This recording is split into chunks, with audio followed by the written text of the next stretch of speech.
Hey, Alex. I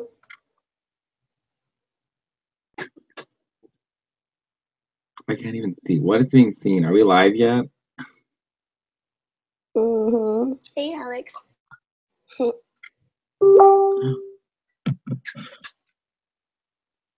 can't even see. What is being seen? Are we live yet?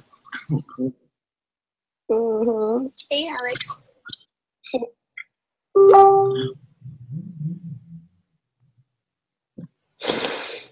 What is being seen? Oh my gosh.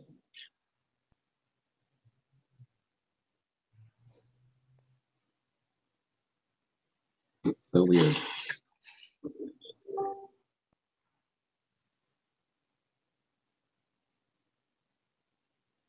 David, what is being seen? This is so weird. Am I still being heard? Oh my gosh, this is so weird. Sorry. I'm like looking at myself on my iPhone. Oh, you guys can probably see that. Oh, so weird. Am I still being, oh my gosh, so weird. I'm like looking at myself on my iPhone. Oh, you guys can probably see that. Oh.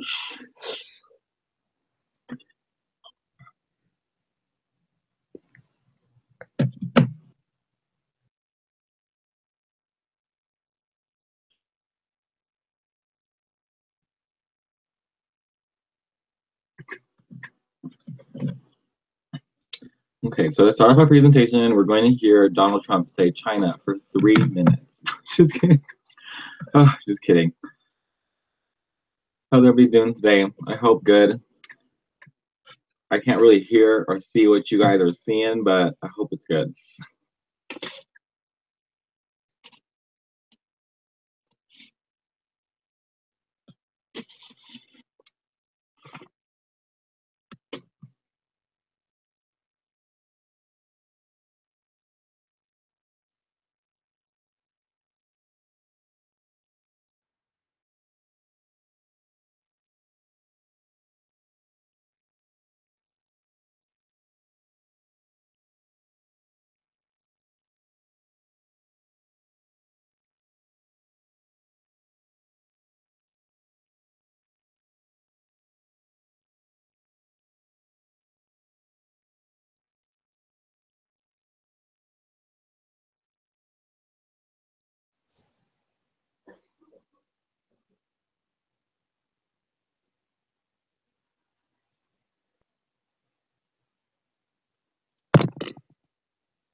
So cool. Hi, everybody here. We're gonna start in a few minutes, probably like 2. We just need to figure out like how to make sure that everything is going well. You guys probably only see like a video of me, and I don't want you guys to see just the video of me because I look horrendous right now.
Fox. This is Fox. Okay, here we go.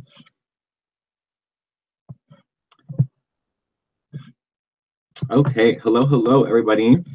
Welcome to our presentation. We will start in exactly 2 minutes at 8:35 p.m. Pacific Standard Time. If you are my friend in Idaho, I believe that is 9:35 p.m. Idaho time. And if you're my friends in Japan, that is 1:35 p.m. Japan time. In other words, 2 minutes. Thanks, you guys.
Okay, everybody, it is 8:35 p.m.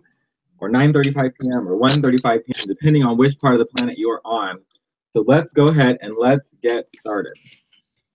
So thank you for coming to our webinar entitled Over the World on a Budget. If you are watching in, please make sure that your mics are muted so that way you can still talk without having other people see you guys.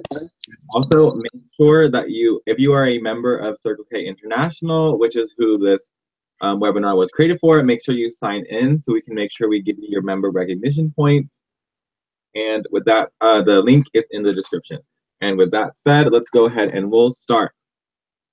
So today I'll be presenting on taking over the world on a budget. We will do introductions soon so you know who exactly this voice is that's talking to you.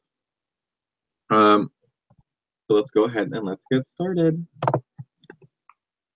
So before we start, I want to start off with this quote. It says, "Travel is never a matter of money, but of courage," by Paul Coelho. He's the author of The Alchemist. And I like this quote. It resonated with me because I believe that a lot of people have this perception that, like the reason why they can't travel is because they don't have the money to. Well, let me tell you something that, like, you're never gonna have money. Like, you're never gonna have enough money to travel if you always have that mindset. And the thing is, it's like the cost of everything is increasing. Like, countries' economies are getting better. So, if you really want to travel, like, sooner is better than later. And so, let's go ahead and I'll go into more details about this. So let's start out with some introductions.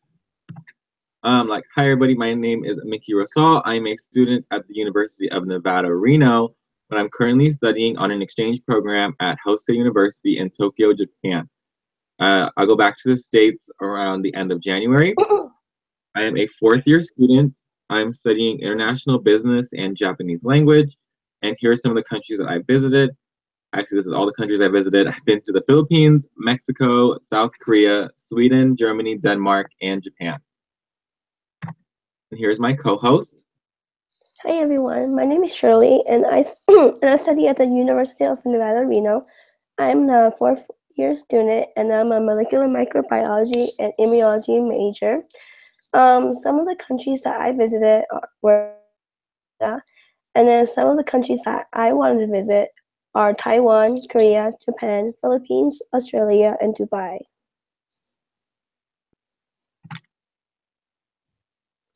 So for our presentation, there's going to be a series of information that we want to provide for you in order for you to come abroad and make sure and to get enough information on how to have a great and successful travel. So our presentation is focused on why you should travel, why study abroad, how to travel smartly, some samples flights that are provided by our Mickey Saul, traveling myths, question at the end. So the first question you may want to ask is that why you should travel abroad. Well, traveling allows you to experience a world that you never thought of living in. It also opens it opens a mind to new perspectives and ideas that you never thought of gaining. It also builds on new meaningful connections and memories. It also allows you to develop knowledge and skills through challenges that you may encounter along your journey. And it also gives you provides you with dream come trues that you thought of having, and for some people they make great Instagram pictures.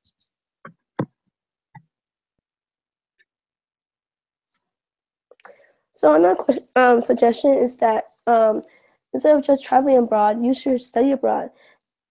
Why you it actually gives you the opportunity to learn from different perspectives, from sharing stories from other people.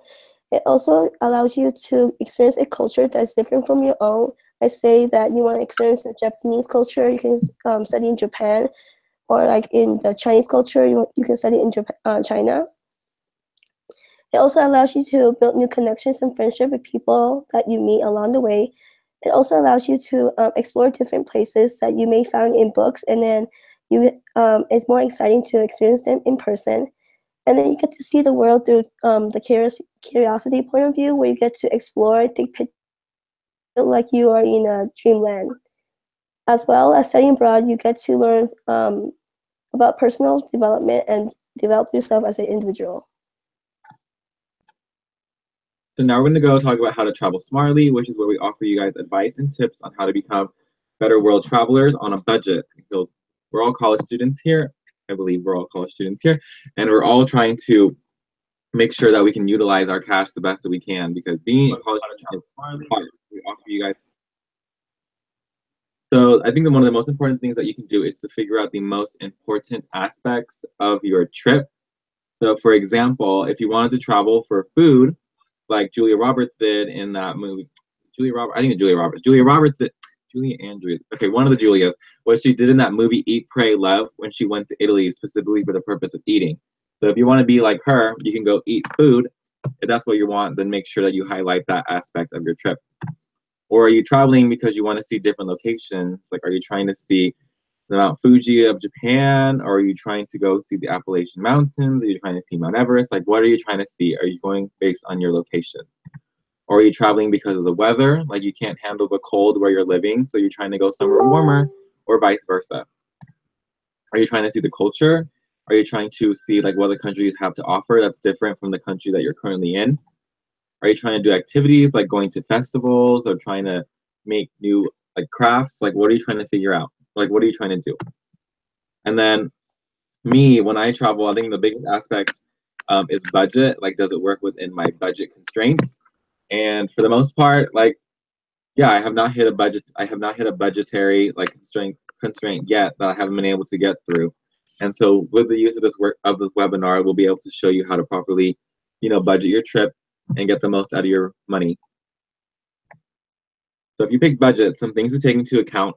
Well, these are things that you should think about regardless of like what aspect you pick. But you need to think about your airfare, your accommodations, where you're going to be eating, your transportation around the country, the activities that you want to do, as well as your packing list. And we'll go through each of these individually. So before you start your trip, you have to think about what kind of location you want to do, what kind of trip you want to make. So one of the first questions you ask yourself is, where do you want to travel? Where do you want to explore the different culture, the food that they have? Where do you want to go? What kind of culture you want to experience? Like say the Chinese culture, the Philippine culture, the Taiwanese culture, the Korean culture. What kind of culture you want to experience? Another question you want to ask is, what kind of trip you want? Do you want to make it adventurous, like maybe go hiking in a dangerous wilderness adventure, or do you want to go to the beach and relax, or go study abroad and make it educational? And then you also have to look at the pros and cons, such as the climax, the news, what kind of news that were located on that specific place, like say if there's any crimes or such. So there are questions you have to think about when you're choosing a location to travel abroad. So first of all, about airfare. So these are some of my favorite sites and apps for buying the airfare. So Google Flights, it gives you real-time data as well as information on the flights. It compares different airlines and shows you like the price for different dates, which is why I really love Google. Really convenient. Skip Flag is another one of my favorite apps. It's really useful because it shows you like alternative airports. It also makes suggestions about like which flights to skip, and it's also good because this one usually gets low cost airlines, airlines that don't pay Google to advertise like their flights usually end up on skip flags, so you get like a wider variety of airlines that are also not shown on Google. And then Hopper is another really good one. It shows you real-time data and it compares it to different dates. It gives you different date suggestions, and it even like compares rates to different airlines. And then, of course, the actual airline's website. Sometimes if a fare on one of those 3 sites or apps seems too good to be true, there's a good chance that it probably is. So you should always verify the information with the airline. Like, for example, sometimes when you want to buy a flight through Google Flights, somebody could be buying it that exact same time that you're looking at it. So by the time you try to book it, it could be gone. So by double checking it on the airline's website, you have a better chance of actually getting on the flight and getting one that's not from a discredited source. Here's some things that you should think about when trying to maximize your budget for picking flights.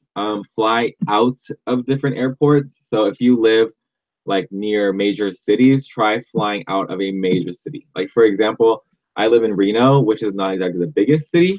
And if I wanted to fly like internationally from Reno, it would cost like way more than, let's say, me driving a few extra hours to Sacramento, California, or San Francisco, California.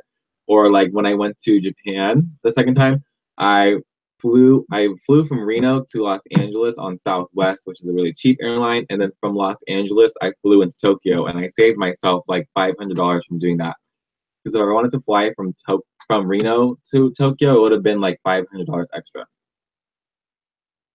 Fly into different airports. So like let's say your country is kind of small, but they have multiple airports, then it might just be the best thing for you to do there, because a lot of times a lot of countries have like lesser known airports which are cheaper to fly into. Like for example, in Japan, if you wanted to fly into Tokyo, usually Tokyo is a very popular city, so a lot of airlines have very high prices, so it might be more expensive to fly into Tokyo, but you can fly into a city that's relatively close to Tokyo. I know they have one like in Kyoto, so if you fly into Kyoto, and then take like a train. It's only like a 3-hour train ride to Tokyo, depending on like which train you ride.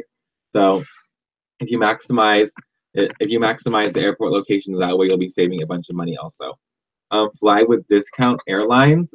Like I mentioned previously, to be seen on Google Flights, the airline actually has to pay Google. So a lot of times smaller airline companies won't do that. So they'll just try to keep their prices low by just having it on their own website. So try doing the research and try looking for lesser known airline companies. For example, when I flew from Tokyo to Okinawa in Japan, I flew through an airline called Vanilla Air. It was not on Google Flights, but it was a commonly known Japanese airline that a lot of Japanese people know, and because I used that one, I was able to save me a lot of money. Also, fly in the middle of the week. Since most people are off on the weekends, they usually fly out on the weekends. So try to avoid flying on the weekends because if there's more people, it usually equals higher price. So if you fly out around Tuesdays or Wednesdays, you're usually saving the most money. And then know a country's busiest time of the year. So for example, like you wouldn't want to fly to Hawaii in the winter or the summer because that's when most people are going to Hawaii. The best time for Hawaii would probably be like the spring or the fall because that's not a huge travel time. And since there are less tourists around that time, most companies are trying to lure in customers with cheaper deals. And then my last piece of advice for airfare is skip your flights, which is basically skimming your flights is basically like booking a flight for a certain location, but taking advantage of the layovers. Like for example, I wanted to fly to Tokyo from San Francisco. So from San Francisco to Tokyo, direct, it would have been 1,500 US dollars, which was way out of my budget. But for whatever odd reason, if I flew All Nippon Airways from San Francisco to Bangkok with a layover in Tokyo, it only cost $900.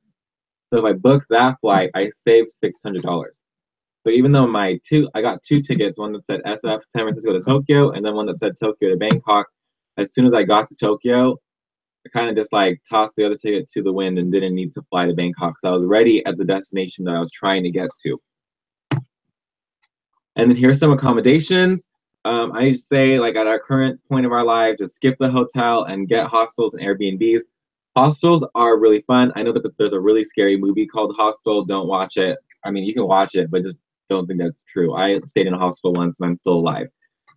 Usually, basically, a hostel is like a group room. So you're sharing the room with like maybe like 4 to 12 other people. So it really just depends like how much you're willing to spend. Like for example, when I went to Europe, our hostel room had 6 beds. So it was me, my 2 friends, and then 3 other people we didn't know yet. And we all shared that one room. And you also share the utilities, so things like showers and things like that you're also using, or you're also sharing. It's a great way to meet new people. When I stayed in my hostel in Germany, we actually had Korean roommates, and they were super nice. So it was a really good experience for me. They're usually in very good locations, they're near touristy sites, or they're near like train stations. So definitely look into hostels, and of course, they're very cheap compared to hotels. I think my friends and I only paid like $20 a night to stay in our hostels in Germany. Can you believe that? $20 a night, and it had free breakfast.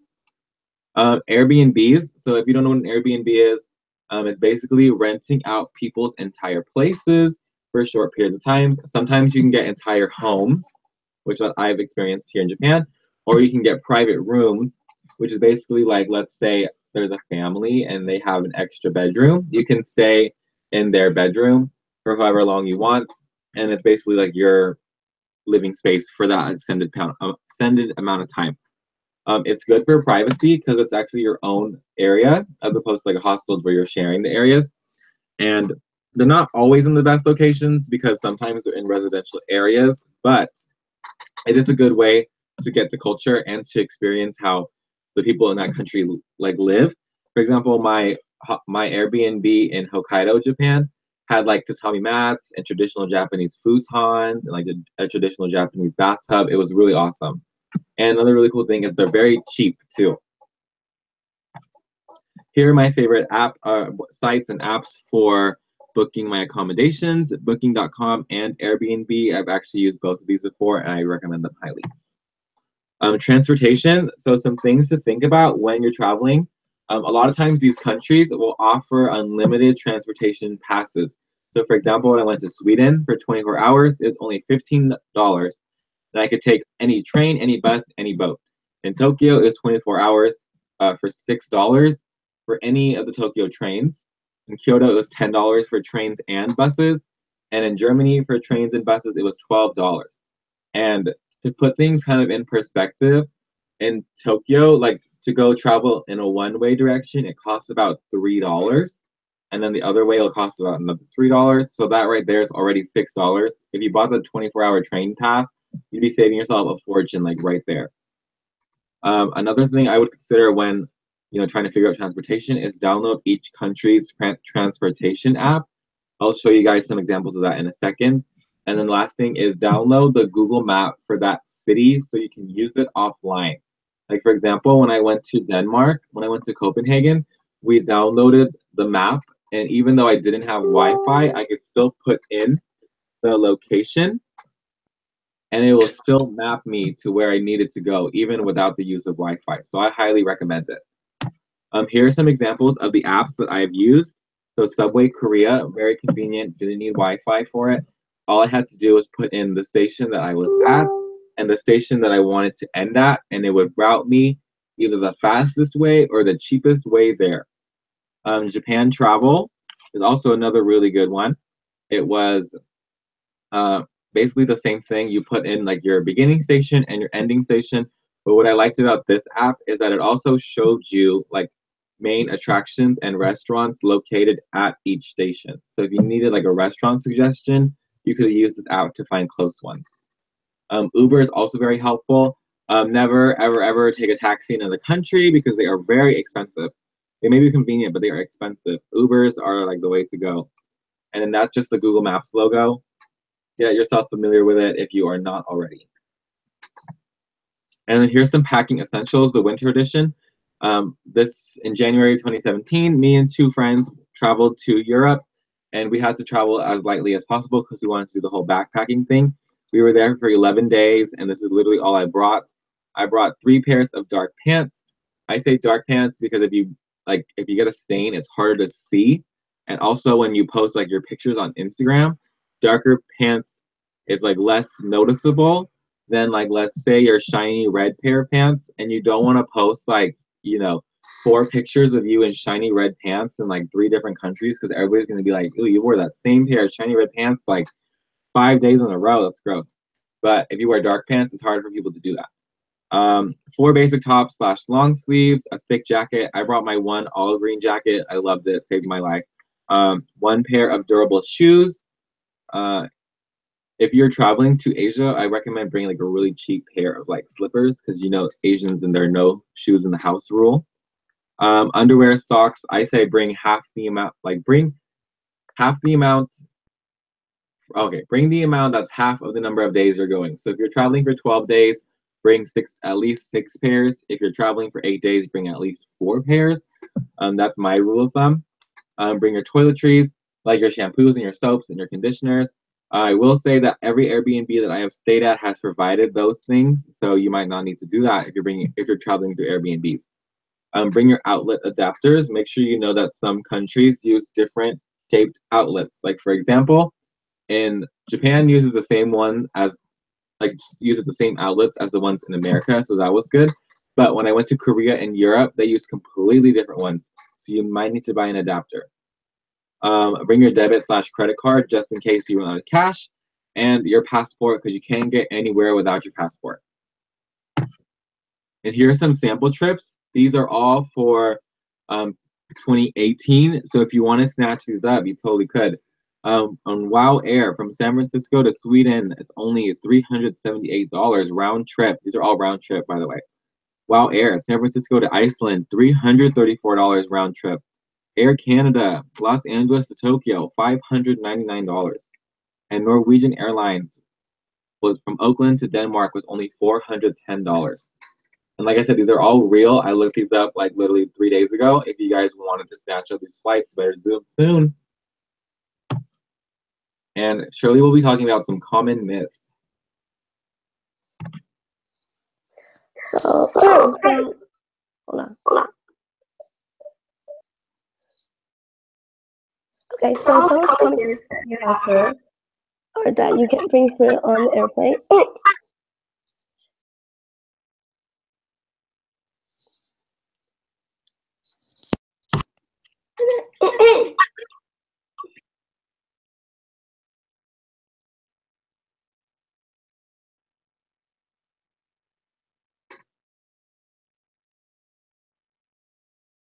Okay, so some common myths.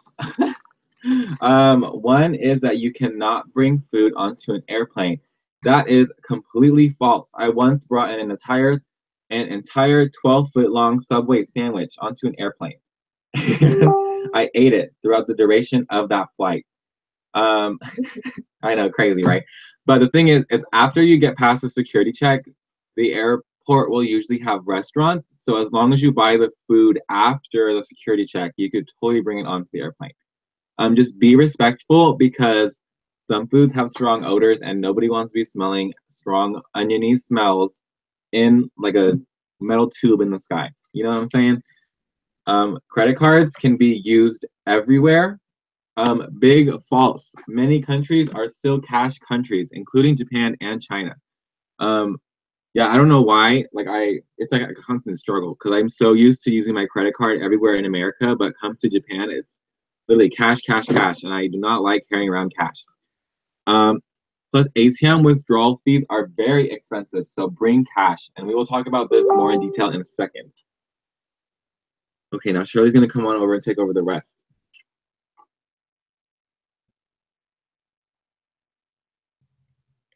Wait, are we on air? The third one. Okay, sorry.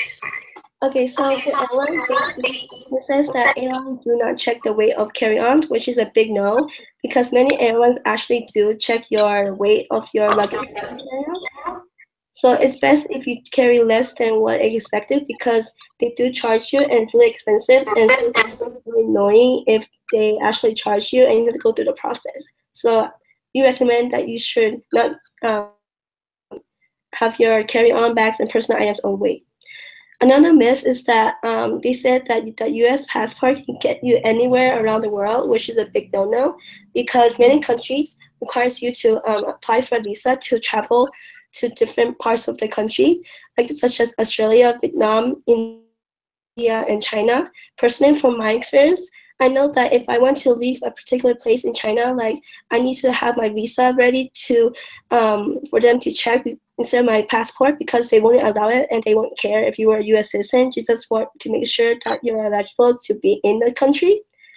And then another thing is that it's best to apply for visa like at least like half a year before you travel because they get they take a long time to process. So I do recommend you to take maybe a year to apply for them if you were to think about traveling abroad. And then another thing is that every airport in the world has the same security measure as the US, which is a big false because many countries have different criteria on their security system. So, such as Japan, they don't check IDs, and international Europeans, they don't check IDs. But I know that if you were to come into America from another international country, they do check your ID as an American citizen or like your green card to make sure that you're eligible to be in the States. So here's like a graphic of what countries Americans need a visa to visit, and I didn't realize that it was so much. Like, did you know you need a visa to go to Australia? Since when does Australia not like us? You also need one for North Korea, that's obvious. India, oh my gosh, a lot of countries on here. Kind of crazy. You know, I wanted to go to Thailand while I was here in Japan, but I had no idea we needed a visa. And another thing is, I've actually had a friend, they flew to China and they didn't know that they needed a visa and they literally got sent back home. Like, isn't that a waste of time and money? So really look into these types of things before you go. And so I'm gonna talk about some cost-cutting tips, some final things that you can do to like save as much money as possible. Get a credit card with no international transaction fees. This has been my saving grace here, and I learned this the hard way because when I went to Korea, I would use my credit card like swipe, swipe, swipe, and I had no idea that every time I swiped it, my bank was taking 3%. Can you believe it? 3% of everything I spent. Oh my gosh. Also, ATMs usually have a usage fee, and they take an extra 1 to 3%. So, for example, I have Bank of America. Um, yeah, sadly, I have Bank of America, and every time I use the ATM, it costs me $5 to use the ATM, and they take out 3%. So, if I were to take out, like, let's say $100, it would cost me $5 plus 3%. That's like $8 right there. That's gone. You know what I could have bought with $8? I could have bought like a nice meal or like a t-shirt, maybe like 4 manga. Yeah, I really could have I could really buy like 4 manga in Japan for $8. Like it's crazy. Be time and money efficient by picking eating locations in advance. I think the worst time waster when traveling is, trying to figure out where you want to eat because you're not really familiar with the locations or like what they offer. And so like when you go and you're like with your friends and you're like, I'm hungry, and you guys don't know where to go, and you're constantly looking around. And it's like every place that you go to is either out of your budget or it's too far. And so if you look at what things you'll be close to and trying to figure out where to eat there will be what really useful. Like for example, if you're going to a museum, see if they have a cafe in advance, or if you're staying at a hostel, do they provide free breakfast? Or let's say you wanted to go to this really popular like tourist attraction, see what kind of restaurants they have there before you get there. So that way you can figure it out sooner. Get currency at your bank in the US before going abroad. I didn't know that this was a thing before coming to Japan, but if you go to your bank and if you give them like 2 weeks notice, they can give you the other country's money. So that way when you get to that country, you already have the money. And I say go to the banks because banks will offer you the best rates. And that's because currency exchanges are only a small percentage of how banks earn money. Let's say you get to like the airport and you go to a currency exchanger there, they will give you less money because they are very dependent on that as a way of making profits. Whereas opposed to banks, they only see it as like a small percent of profit making. And then travel with friends and split the costs. So for example, like if I were to stay in an Airbnb, it would cost me maybe around $50. That's usually the average price of an Airbnb. So if I was traveling myself, I'd have to pay $50 myself per night. But if I was traveling with a friend, it would only cost us each $25 a night. Or if I was traveling with me and 2 friends, it would only cost us like $17 a night. So the more people you bring, the cheaper it is. But do know that the more people you do bring, the harder it is to control everybody, and the more times you will be needing to go to the bathroom. I'm just saying. I think a good travel number is 6. Like if you can, like 4 to 6 people is a good size group. Now everybody has a partner. It's easy to do things. It's like easy for you to get tables in restaurants. Could you imagine going to a restaurant and having to seat like 10 people? You're not gonna get seated together. I'll tell you that right now. Um, so those are all the advice that I have to give you guys. Oh, last thing. Traveling is very stressful sometimes. So make sure when you do invite friends, make sure that they are used to you stressing out because there's nothing that ruins a relationship more than seeing somebody when they're stressed. I've had people who are dating and then they traveled together, and then when they came back to America, they broke up because they saw like the ugly side of that person. And traveling is not scary, it's not stressful if you like plan accordingly, but sometimes, people don't do that. So that's just something that you need to keep in mind. And now we're going to go ahead and open it up to questions. I hope I didn't scare you guys. If you guys have any questions, just go ahead and type it up in the comment section of this, of the page you're on, and we'll go ahead and we'll answer them from there. Okay.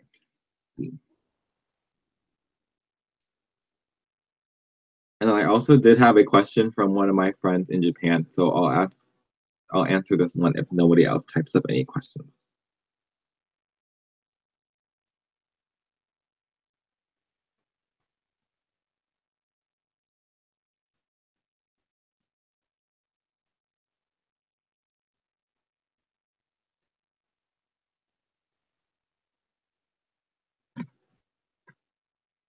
Okay, so one of the questions that my friend from Japan asked me was, he said, what was the hardest part about like short-term traveling?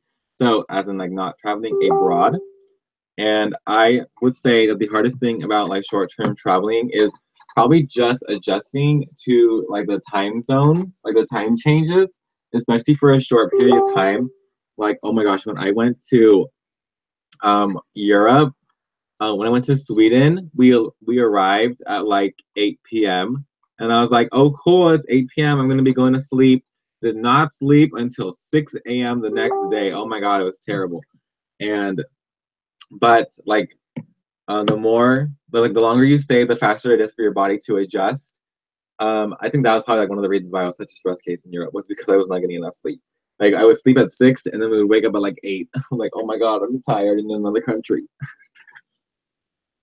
Okay, and then we have another question, and Shirley said she's going to present this one. Okay, so one of the questions was, how long does it usually take you to plan a whole trip? Making you answer first. Sorry. Okay, I just read the comments.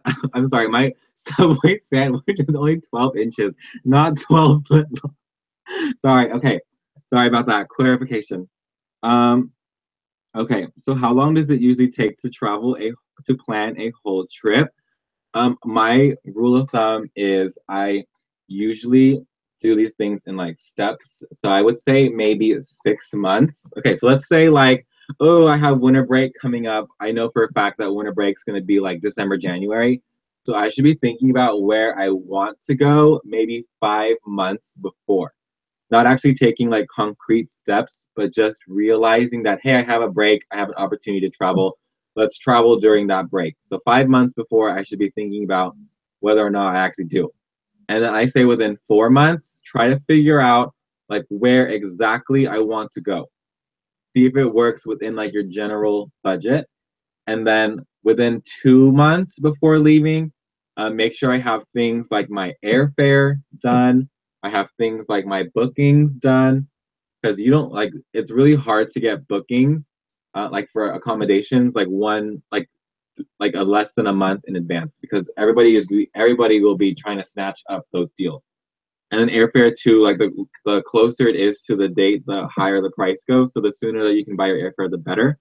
And then I say for like trying to figure out attractions and stuff, give yourself maybe like um, 3 to 4 weeks in advance to do that.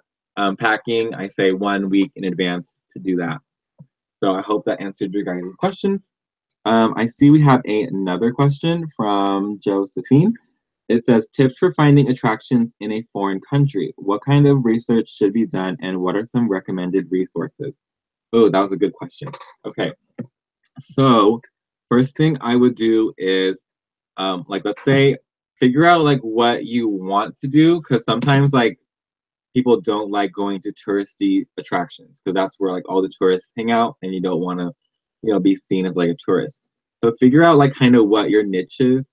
Like for me, I love going to art museums. I really do. I'm not making this up to sound like cool. I really love going to art museums. And so I'll try looking up like what art museums are in that area, like which ones are free.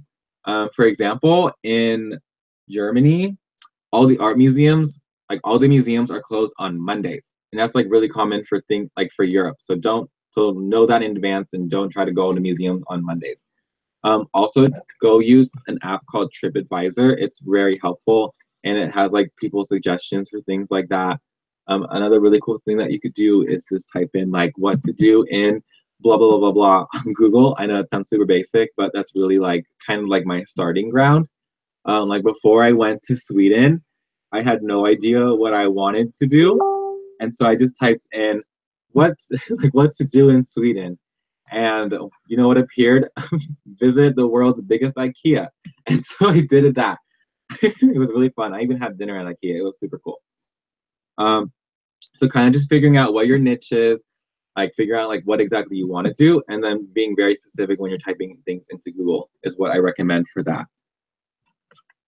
Okay, any other questions? Oh gosh. Okay. Any other questions? So I can't see the comment section right now, so I'm not even sure like what I'm looking at.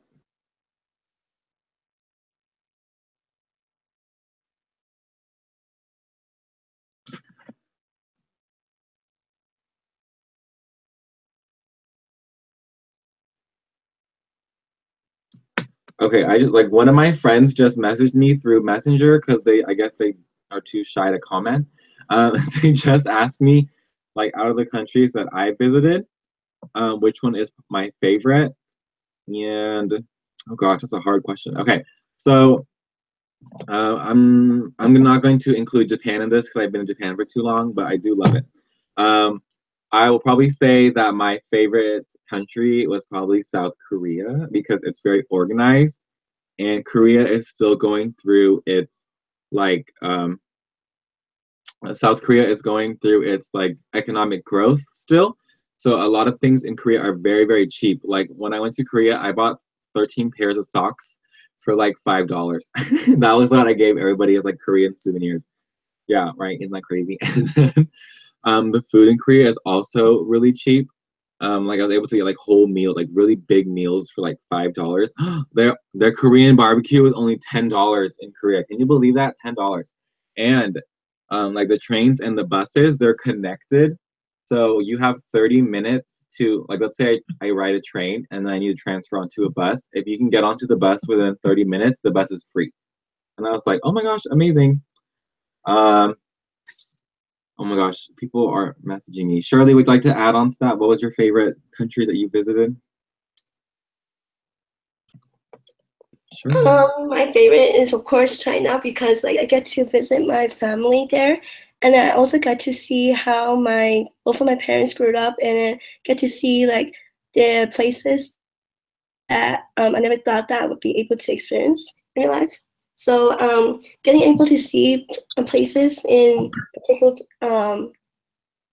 in China specifically allows me to see like how the Chinese culture actually is formed from how they're originally from, and then how it's compared to culture here. So that's what I like about visiting the country.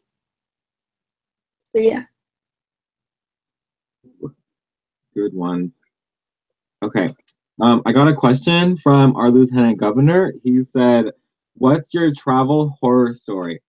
Oh my God. Okay. So when I went to Sweden, we we got out of the airport, we got into Stockholm, which is like a major city in Sweden, and we were trying to find the location of our hostel. It was a really nice hostel, by the way. It's only like $15 a night. Oh, it was so nice. But we were trying to find the location of it, and the thing is, everybody in Sweden like speaks English really well, so that was very easy. But like nobody knew the exact location of our hostel, so we would ask people, and like one person would tell us to go here, and then we would ask another person and they would tell us to go there, and then we would ask another person and they would tell us to go to like a completely different place. And so we literally just like walked around Stockholm with our bags for like 3 hours, not even lying, 3 hours. We got dinner like somewhere in between, but for 3 hours we just walked around Stockholm, and it was like in the middle of January, so you know it was freezing. We were just walking and we had no idea where our hostel was, and we were like, does this hostel even exist? Like, where is it? And then eventually found it like almost midnight. Thank goodness the front desk was still open. So that's like another thing you should consider is like try to get the directions to your hostel like before you get there. And like the thing is like it was hard because we didn't have Wi-Fi, and um, Stockholm isn't like most Asian countries where there's Wi-Fi everywhere. So you really had to depend on like people's like opinions and people's like ideas. So try to look into that before you can. Do you have any like travel nightmares that you like to share, Shirley? For me, I guess it's similar to yours. Like trying to find places, and then people telling you, "Oh, it's that way," "Oh, no, it's that way," and then you go walking back and forth. And then another thing is like being in a country that you may not understand their language is actually frustrating because like when I try to travel to a place and I don't speak a Chinese language, I was trying to like understand what they were saying. I was trying to speak the way that I speak my dialects, but they don't understand it. So I was really frustrating, and I tried speaking English. They were like, "No, they don't understand." I was like, "No, I need to get to this place." But no, and then somehow I was lucky enough to find someone who speaks the same dialects as me, and I was able to get there successfully. That's awesome. Well, I'm glad you got there safely, and now you're here doing a presentation about it. So that's awesome. Um, Okay, last question, also from our Lieutenant Governor. It's what's your favorite place to go? Oh, that is a very difficult question. And I would say my favorite place to go is gonna sound like total like made up answer, but I promise it's not. I have a favorite artist. Her name is Yayoi Kusama. She's like a chef. Oh wait, hold up. Last question by David. Do you know? Okay, let me finish this story and then we'll ask his question again. Okay, so my favorite place to go is my favorite artist. Her name is Yayoi Kusama. She's like a Japanese crazy artist. Um, she is like known for like the infinity.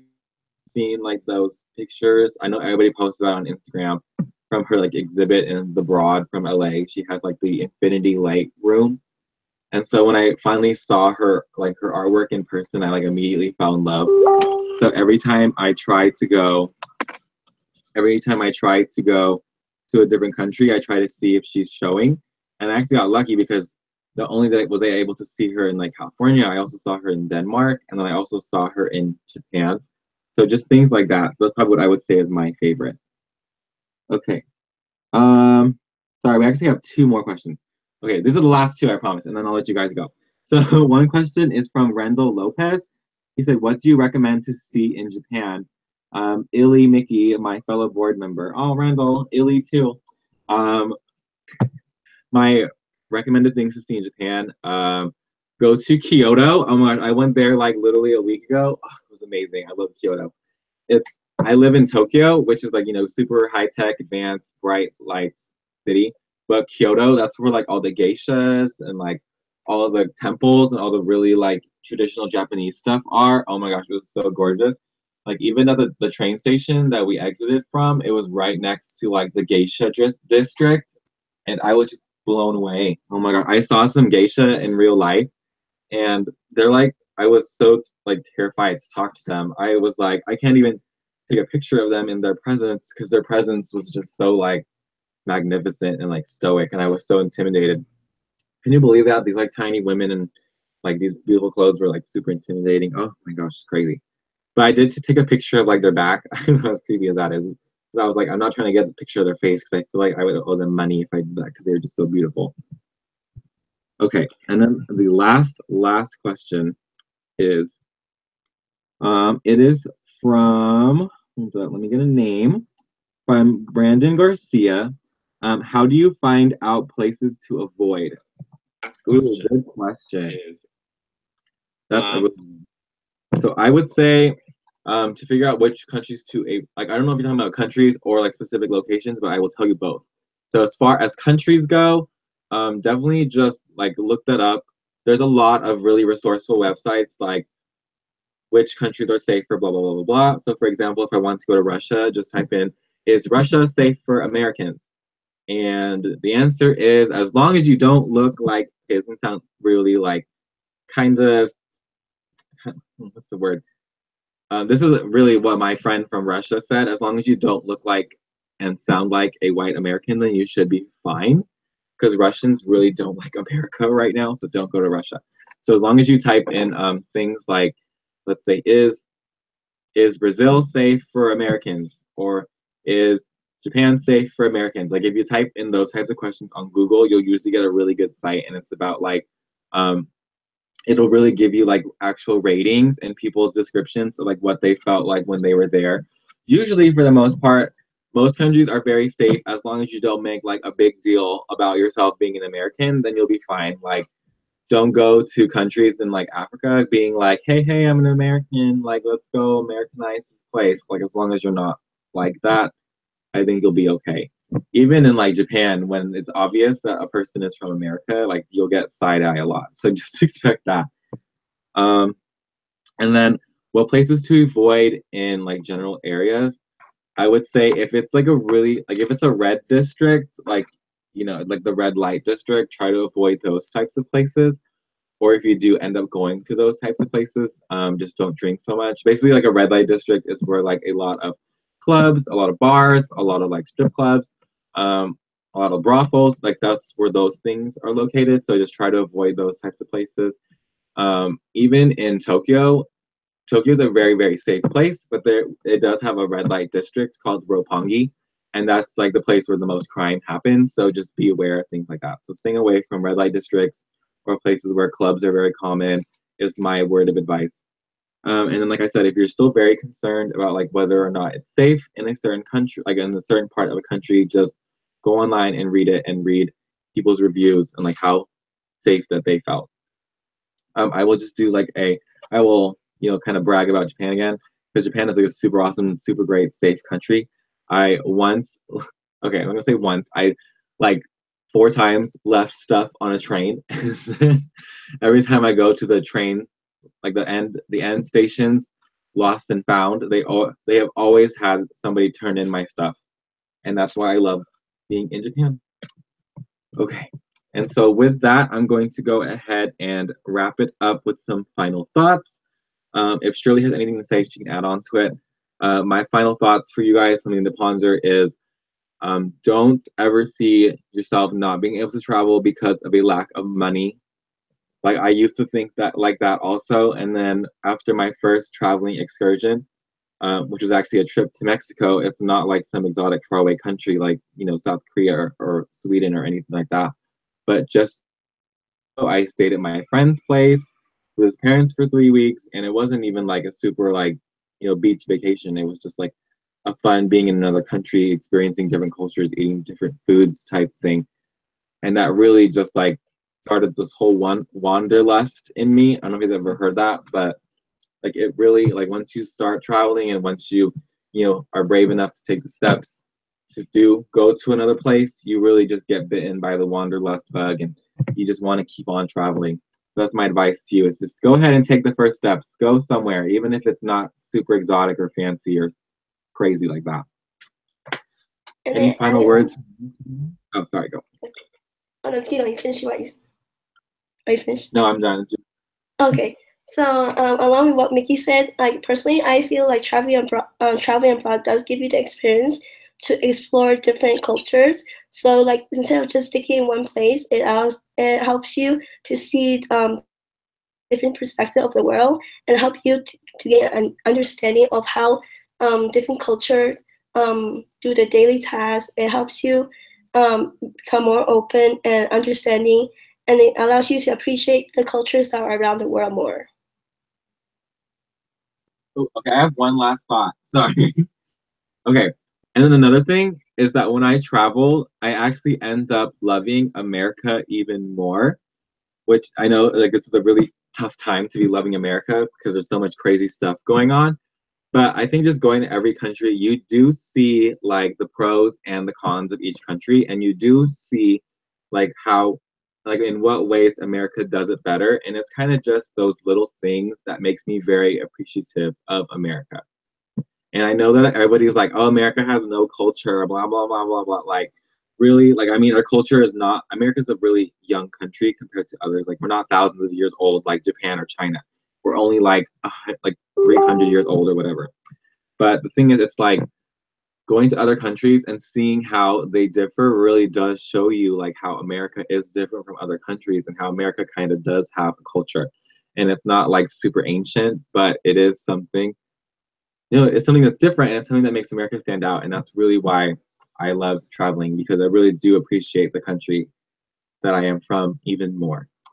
So thank you, everybody. I think those are all the final thoughts. If you guys do have any more questions, feel free to message me on Facebook or somehow contact me. I'll be back in America in January, so feel free to like ask me questions then too if you really have more travel related questions. So thanks so much, everybody, and I hope you guys enjoyed our fun little webinar. And go ahead and start planning your trips. I'm excited for you guys. Thank you.